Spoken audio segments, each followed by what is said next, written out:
ಆತ್ಮೀಯ H16 news ಅರ್ಥಾತ್ ಹೇ ಸಿದ್ದರಾಮ್ಗೆ ಸ್ವಾಗತ. ನಾನು ನಿಮ್ಮವ MI ಅಥವಾ ಮಲ್ಲಪ್ಪ ಜೋತವ. ಆತ್ಮೀಯರೇ, ನಮ್ಮ ಶಶಿಕಾಂತ್ ಗುರೂಜಿಯವರು, ಅದೇ ಕಾಲಕ್ಕೆ ಚೋನಪ್ಪ ಪೂಜಾರಿಯವರು, ಅವ್ರ ಜೊತೆಗಾರರು ಅಥವಾ ರಾಜ್ಯದ ರೈತ ಸಂಘದ ಮುಖಂಡರು ಒಂದು ಏನೋ ಡಿಸ್ಕಷನ್ ನಡೆಸಿದ್ದಾರೆ ಅಂತ ಸುದ್ದಿಗಳು ಬರ್ತಾ ಇದ್ದಾವೆ.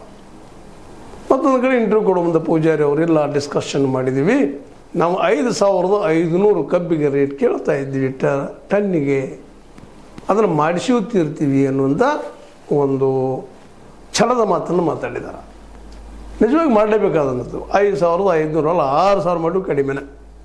ರೈತರಲ್ಲೂ ಇದೊಂದು ಹೊಸ ಸಂಚಲನ ಮೂಡಿಸಿದ. ಯಾಕಂದ್ರೆ ಇವತ್ತು 75 ಅದ, ನಾಳೆ 90 ಆಗ್ತದೆ ಅಂತ ಹೇಳ್ತಾ ಇದ್ದಾರೆ, 100 ಆಗ್ತದೋ. ಇದು ಸರ್ಕಾರದ ಕೈಯಲ್ಲೆಲ್ಲ ಆಮದು ಮಾಡ್ಕೊಳ್ಳಿಕ್ಕಂಥದ್ದು ಸಕ್ಕರೆಯನ್ನು ಅನ್ನುವಂಥ ಮಾತುಗಳು ಇದ್ದಾವೆ. ಸಕ್ಕರೆನ ಈ ರೇಟ್ ಉಳಿಸೋ ಸಲುವಾಗಿ ಪ್ರಯತ್ನ ನಡೆಸಿದಂತೆ. ಆದರೆ ಈಗ ಏಕಾಏಕಿ ಈ ಪ್ರಮಾಣದ ಸಕ್ಕರೆ ರೇಟ್ ದಿನಕ್ಕೆ ಇರೋದು ಯಾಕೆ ಅನ್ನೋದಕ್ಕೆ ಇವತ್ತು ಉತ್ತರಗಳು ನಿರರ್ಗಳಾಗಿ ಬರ್ತಾ ಇದ್ದಾವೆ. ಮೊದಲನೇದಾಗಿ ಎಥನಾಲ್ ಉತ್ಪಾದನೆ ಮಾಡ್ತಾ ಇದ್ದಾರೆ, ಹೀಗಾಗಿ ಸಕ್ಕರೆ ತಯಾರು ಮಾಡೋದು ಕಡಿಮೆ ಆಗ್ತಾಯಿದೆ. ಅದರ ಜೊತೆಗೆ ಅಕ್ಕಿಯಿಂದ ಅಥವಾ ಭತ್ತದಿಂದ ಮತ್ತು ಮೆಕ್ಕೆಜೋಳದಿಂದಲೂ ಸಹಿತ ಎಥನಾಲ್ ತಯಾರು ಮಾಡುವಂಥದ್ದು ಇವತ್ತು ಬೆಳೀತಾ ಇದೆ. ಎಥನಾಲ್ ತಯಾರು ಮಾಡಿ ಹಂಚ್ತಾ ಇದ್ದಾರೆ. E20 ನಿಮಗೆ ಗೊತ್ತಿದೆ, ಇಂಜಿನ್ ಪೆಟ್ರೋಲ್ ಬೆಳಗ್ಗೆ ಗಾಡಿಗಳಿರುವಂಥ ವಿರೋಧಗಳು ವ್ಯಕ್ತ ಆಗಿದೆ ಮಧ್ಯಮ ವರ್ಗದಲ್ಲೇ. ಆದರೆ ಈ ಎಲ್ಲ ಬೆಳೆಗಳಿಗೆ ಏಕಾಏಕಿ ಮಾರ್ಕೆಟ್ ಇವತ್ತು ಯಾಕೆ ಬಂದದಪ್ಪ ಅಂದ್ರೆ ಎಥನಾಲ್ 20% ಹಾಕೊಳ್ಳೋದ್ರಿಂದ ಅದರಿಂದ ಬಂದೈತಿ ಅನ್ನೋದು. ಅದರಿಂದ ದೊಡ್ಡ ರಾಜಕೀಯ ಏನದ, ಆದರೆ ಇದೇನೋ ಇರೋದು ರಾಜಕೀಯ. ಯಾರು ದುಡ್ಡು ಹೊಡಿತಾರೋ, ಯಾರು ಬಿಡ್ತಾರೋ, ಯಾರು ಕೈಯಾಗದನೋ ಇದು ಅನ್ನೋದು ಕಣ್ಣಿಗೆ ಕಾಣೋ ಸತ್ಯಗಳೆಲ್ಲ ಇವು ಏನಿದ್ರು ಲಾಭಗಳಾಗಿದ್ದು ಎಥನಾಲಿಂದ ಆಗಿರ್ಬೋದು, ಸಕ್ಕರೆಯಿಂದ ಆಗಿರ್ಬೋದು, ಸಾರಾಯಿಂದ ಆಗಿರ್ಬೋದು. ಲಾಭ ಏನಾಗಿದ್ದರೆ ಅದು ಈ ಮಧ್ಯದ ಏಜೆಂಟರಿಗೆ, ವ್ಯಾಪಾರಸ್ಥರಿಗೆ, ಅದರಲ್ಲೂ ಈ ಬಂಡವಾಳಗಳನ್ನ ಹೂಡಿದಂಥವ್ರು, ಶುಗರ್ ಫ್ಯಾಕ್ಟ್ರಿಗಳೆಲ್ಲ ಇವರಿಗೆ ಲಾಭ ಆಗಿದೆ ವಿನಃ ರೈತನಿಗೆ ಸುತಾರಾಮ ಆಗಿಲ್ಲ. ಇದರಲ್ಲಿ ಎರಡು ಮಾತಾ ಇಲ್ಲ.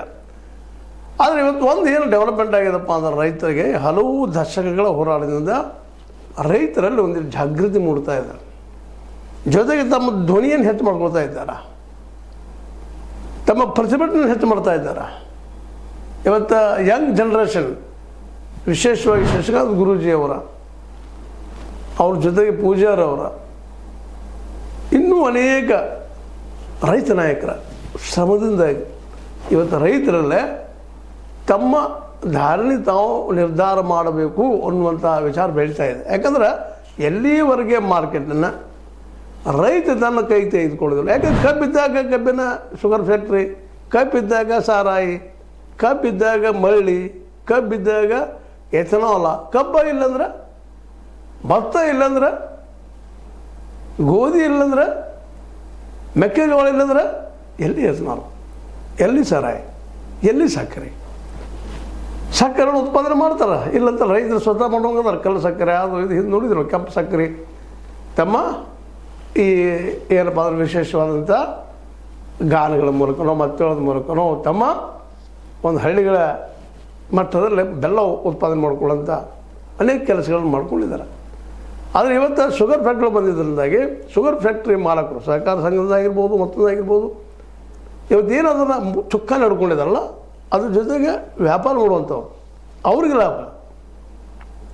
ಅದಕ್ಕೆ ರೈತರಿಗಿಂತ ಲಾಭ ಕೊಡಬೇಕು ನೀವು ಅನ್ನುವಂಥ ಒಂದು ಕಿಚ್ಚ ಇವತ್ತು ರೈತರಲ್ಲಿ ಬೆಳೀತಾ ಇದೆ. ಅದೊಂದಲ್ಲ, ಎಲ್ಲ ಬೆಳೆದೂ ಬರಬೇಕಾಗ್ಯದ. ಸ್ವಾಮಿನಾಥನ್ ಹೇಳೋ ಪ್ರಕಾರ ಎಲ್ಲ ಬೆಳೆಗಳು ಮಾರ್ಕೆಟ್ ಬರಬೇಕಾಗ್ಯದ, ಅದು ರೈತರಿಗೆ ಸಿಗಬೇಕಾಗ್ಯದ. ಆ ದಿಶೆಯಲ್ಲಿ ಹೋರಾಟ ಅನಿವಾರ್ಯ.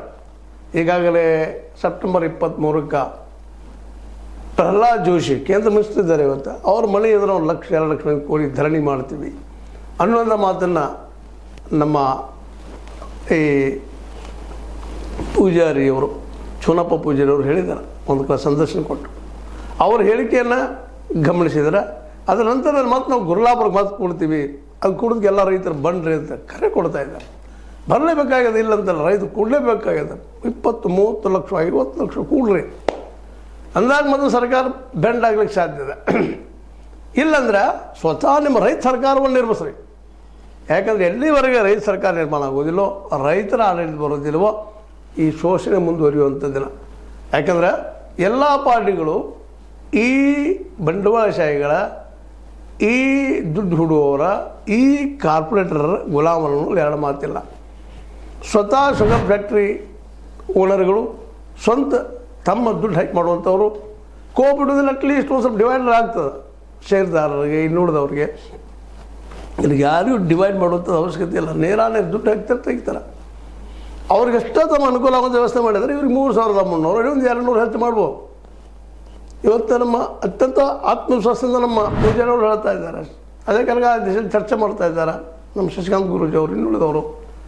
ನಾವು 5,500 ತೊಗೊಳ್ತೀವಿ ಅನ್ನುವಂಥ ಮಾತನ್ನು ಮಾತಾಡ್ತಾ ಇದ್ದಾರೆ.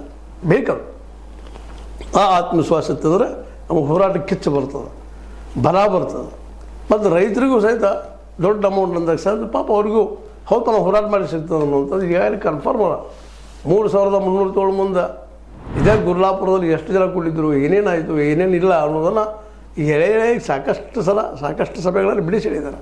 ಮತ್ತು ಇವತ್ತು ಎಲ್ಲರಿಗೂ ಹೌದಪ್ಪ ಗುರ್ಲಾಪುರ ಅಂತ ಮೂಮೆಂಟ್ಗಳು ಆಗ್ತಾನೆ ಇರಬೇಕು ಅಂದಾಗ ಮಾತ್ರ ಸರ್ಕಾರಗಳು ಈ ಶುಗರ್ ಲಾಬಿ, ಈ ಎಥನಾಲ್ ಲಾಬಿ ಅಥವಾ ಈ ಸಾರಾಯಿ ಲಾಬಿ ಅಂಜಲಿಕ್ಕೆ ಸಾಧ್ಯ ಇಲ್ಲ. ಅಟ್ಲೀಸ್ಟ್ ನಮ್ಗೆ ಇನ್ನೂ ಅಷ್ಟು ಪರ್ಸೆಂಟ್ ಹೆಚ್ಚು ಮಾಡಲಿಕ್ಕೆ ಸಾಧ್ಯ ಅದ. ಇಲ್ಲಾಂದರೆ ಇಲ್ಲ, ನಾವು ಕೇಳಿಲ್ಲ, ನಮ್ಗೆ ಯಾರೂ ಕೊಡೋದೇ ಇಲ್ಲ. ಈ ಹಂತಕ್ಕೆ ಬಂದ ಇನ್ನೊಮ್ಮೆ ಮತ್ತು 20-30 ಲಕ್ಷ ರೈತರು ಕುಡ್ಕೊಂಡು ಗುರ್ಲಾಪುರದಲ್ಲಿ ಕಬ್ಬಿಗಾಗಿ ಮತ್ತೊಮ್ಮೆ ಹೋರಾಟ ಮಾಡೋ ದಿನ ಸಮೀಪ ಬರ್ತಾ ಇದ್ದಾವೆ ಅಂತೇಳಿ ಅನ್ನಿಸ್ತಾ ಇದೆ. ಇದು ಎಷ್ಟು ಸಾಧ್ಯ ತೀವ್ರ ಆಗಬೇಕಾಗಿದೆ. ಇಲ್ಲಾಂದ್ರೆ ಸಕ್ರಿಯ ಲಾಭ ನಲಿನವ್ರು ಹೊರ್ಕೊಂಡು ಹೋಗಿಬಿಡ್ತಾರೆ. ಮತ್ತು ನಿರ್ಧಾರಕ್ಕೂ ಬಂದಿದ್ದಾರೆ ಸೈಂಟಿಫಿಕ್ಕಾಗಿ. ಮೊದಲು MS ಸ್ವಾಮಿನಾಥನ್ ಆಯೋಗದ ಪ್ರಕಾರ ಎಲ್ಲ ಬೆಳೆಗೆ ಬೆಲೆ ಬರಬೇಕು, ಬೆಲೆ ನಿರ್ಧಾರ ರೈತ ಮಾಡಬೇಕು ಅನ್ನುವಂಥದ್ದು. ಕಬ್ಬಿಗೆ 5,000-6,000 ರೂಪಾಯಿಗಳು ಒಂದು ಟನ್ನಿಗೆ ಸಿಗಬೇಕು ಅನ್ನೋಂಥ ಬೇಡಿಕೆ ಯಥಾಯೋಗ್ಯದ. ಯಾಕಂತಂದ್ರೆ ಖರ್ಚು ಬರ್ತದೆ 4,000-5,000, ಮತ್ತು ತುಟ್ಟಿ ಆಗ್ತದೆ ಮಾರ್ಕೆಟು.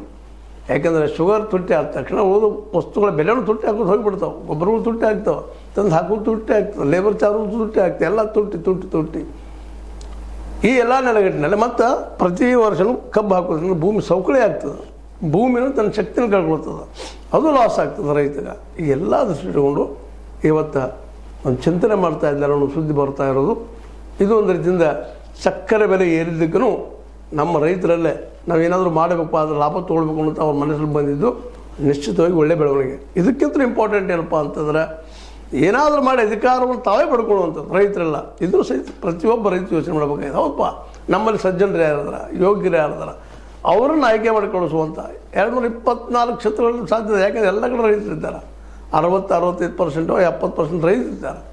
ರೈತರಲ್ಲಿ ಏನಾಯ್ಕರು ಅಂತಂದ ಅಡ್ಮಿನಿಸ್ಟ್ರೇಷನ್ ಅಂದರೆ ನೋಡ್ಕೊಂಡು ಹೋಗುವಂಥದ್ದು. ಅಲ್ಲಿ ಅಧಿಕಾರಶಾಹಿ ವರ್ಗದ ಭ್ರಷ್ಟರಾಗದಂಗೆ ನೋಡ್ಕೊಂಡು ಹೋಗೋದಷ್ಟೇ ಕೆಲಸದ. ಅವ್ರು ಭ್ರಷ್ಟರಾಗುವಾಗಿಲ್ಲ. ಆ ಅಧಿಕಾರಶಾಹಿ ವರ್ಗ ಸಾಕಷ್ಟು ಕೊಟ್ಟಿದ್ದೀವಿ ನಾವೆಲ್ಲ. ನಮ್ಮ ಪೇಮೆಂಟ್ ಚೆನ್ನಾಗಿದೆ, ಅವ್ರದ್ದು ಬದುಕು ಚೆನ್ನಾಗಿದೆ, ಎಲ್ಲ ಅದ.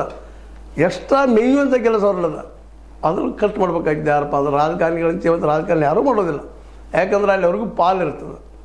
ಅದಕ್ಕಾಗಿ ಪ್ರೆಸೆಂಟ್ ಇದ್ದಂತಹ ರಾಜಕಾರಣಿಗಳ ಬದಲಾಗಿ ಹೊಸ ರಾಜಕಾರಣತ್ವ ಬರುವಂಥದ್ದು ಈ ಕಬ್ಬಿಣದ ಶುರುವಾಗಲಿ ಅನ್ನೋ ಸಹಿತ ಹೇ ಸೀತಾರಾಮದ ಆಸೆ. ಅದಿಸೆಯಲ್ಲೇ ಹೊಸ ರಾಜಕೀಯ ಶಕ್ತಿ, ಹೊಸ ಅರ್ಥಶಕ್ತಿ ನಮ್ಮಿಂದ ನಮ್ಮ ಜನರಲ್ಲಿ ಮೂಡಲಿ. ಮತ್ತು 5,500 ಏನು ಬಹಳ ಅಲ್ಲ. ಯಾಕಂದರೆ ಇವತ್ತು 75 ಸಕ್ಕರೆ, ಅದು 90 ಸಾಧ್ಯತೆಗಳಿದ್ದಾವೆ, 100 ದಾಟೋ ಸಾಧ್ಯತೆಗಳಿದ್ದಾವೆ ಅಂತೇಳಿ ಒಂದಿಷ್ಟು ಮಾತುಗಳು ಕೇಳಿ ಬರ್ತಾ ಇದ್ದಾವೆ.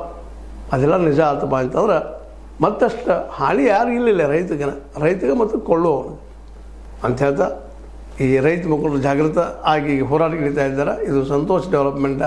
ಬೆಳೀಲಿ, ಮಾಡಲಿ, ಕೇಳಲಿ, ತಮ್ಮ ಹಕ್ಕು ತಾವು ಪಡೀಲಿ. ಯಾಕಂದ್ರೆ ತಮ್ಮ ಹಕ್ಕು ಪಡಿಬೇಕಾದ್ರೆ ಹೋರಾಟ ಅನಿವಾರ್ಯ ಅಂತ ಹೇಳ್ತಾ, ಇದು ನಿಮ್ಮ ಲೈಕ್ ಆಗಿರ್ಬೋದು. ಲೈಕ್ ಮಾಡಿ, ಶೇರ್ ಮಾಡಿ, ಕಮೆಂಟ್ ಮಾಡಿ, ಜೊತೆ ಸಬ್ಸ್ಕ್ರೈಬ್ 16 ನ್ಯೂಸ್ ಅರ್ಥ ಶೇಷತರಾಮ್. ಇದು ಸತ್ಯದ ಕೈಗನ್ನಡಿ. ವಂದನೆಗಳು. ಆತ್ಮೀಯ ಸಾರ್ವಜನಿಕರಲ್ಲಿ H16 ಅರ್ಥಾತ್ ಹೇ ಸೀತಾರಾಮದಿಂದ ಒಂದು ಮನವಿ.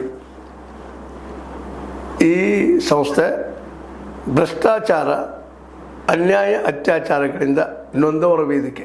ಅನ್ಯಾಯಕೋರರ, ಭೂಗಳ್ಳರ, ನಶಾ ಸಾರಾಯಿ ಮಾಫಿಯಾಗಳ ವಿರುದ್ಧದ ಧ್ವನಿ. ರೈತರ, ಕೂಲಿಕಾರ, ಕಾರ್ಮಿಕರ, ಬಿದ್ದ ಸಮುದಾಯ ಜನರ ಧ್ವನಿ. ಬೆಂಬಲವಾಗಿ ನಿಂತು ತನುಮನ ಧನದ ಸಹಾಯಕ್ಕೆ ಸಾರ್ವಜನಿಕರಲ್ಲಿ ಕೋರಿಕೆ. ದಾನದ ಸಹಾಯ ನೀಡಿ ಸ್ವಾತಂತ್ರ್ಯ ಪತ್ರಿಕೋದ್ಯಮ ಉಳಿಸಿ ಬೆಳೆಸಿ. ವಂದನೆಗಳು. ತಮ್ಮನ್ನೇ ನಂಬಿರುವ ಮಲ್ಲಪ್ಪ ಇ ಜೋತಾವರ್.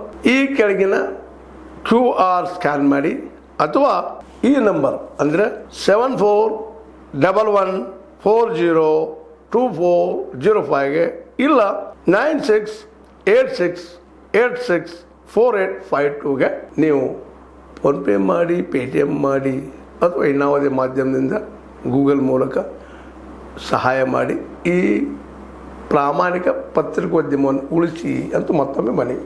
ವಂದನೆಗಳು.